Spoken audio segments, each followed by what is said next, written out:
Hello बच्चों। तो हमें यहाँ पे एक क्वेश्चन दिया गया है। चलो इस क्वेश्चन को पहले रीड करते हैं। So the question says a uniform electric field of 400 volt per meter is directed at 45 degree above x axis as shown in figure. तो एक यूनिफॉर्म इलेक्ट्रिक फील्ड है जो कि डायरेक्शन उसका क्या है, 45 डिग्री है एक्स एक्सिस के थ्रू। तो फिर क्या है आगे क्वेश्चन में, the potential difference V A minus V B is given by. तो दो पॉइंट है यहाँ पे, ए एक पॉइंट है और बी एक पॉइंट है। दोनों पे पोटेंशियल वी ए और वी बी है और उन दोनों का पोटेंशियल डिफरेंस हमें कैलकुलेट करने के लिए दिया गया है। तो चलो इस क्वेश्चन को हम सॉल्व करते हैं। तो हम इसे कैसे करेंगे, पहले हम ये दो एक्सिस ड्रॉ करते हैं। तो ये हमारा एक्स एक्सिस हो गया और ये वाई एक्सिस हो गया। सो दोनों पे जो इलेक्ट्रिक फील्ड यूनिफॉर्म है और वो ऐसे 45 डिग्री बना रहा है। ये हो गया हमारा 45 डिग्री एंगल।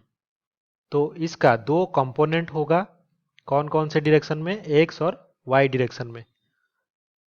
और उन दोनों कंपोनेंट हम अगर लें तो हमें आसानी होगी जो पोटेंशियल डिफरेंस बाद में कैलकुलेट करने के लिए। तो ये जो एक्स डायरेक्शन में इसका कंपोनेंट क्या हो जाएगा, ये हो जाएगा ई, जो कि मैग्नीट्यूड है इलेक्ट्रिक फील्ड का, और कॉस 45 डिग्री, और डायरेक्शन वेक्टर क्या है, यूनिट वेक्टर आई कैप।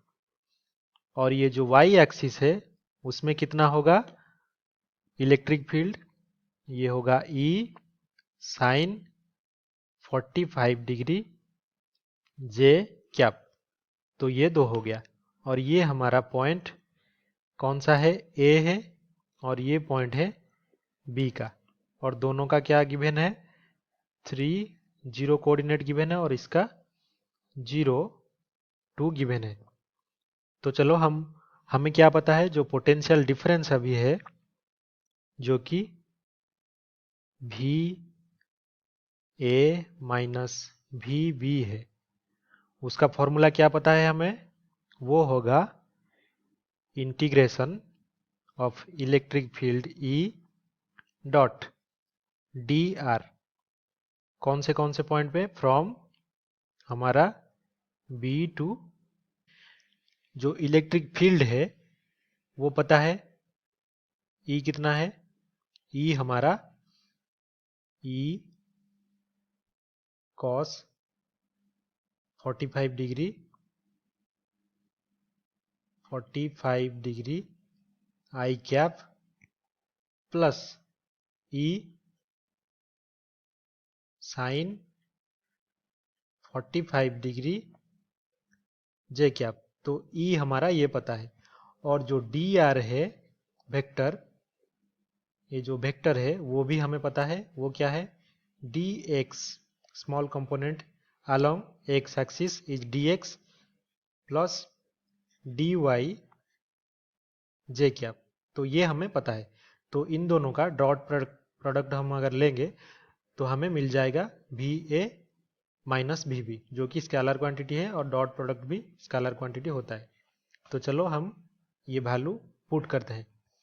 तो हमें अभी पुट करना है V A minus V B, हमारा अब हो जाएगा यहाँ पे equals to integration B to A, और यहाँ पे ई पुट करेंगे हम, E cos 45 degree I cap plus E sine 45 degree J cap. ये हो गया डॉट।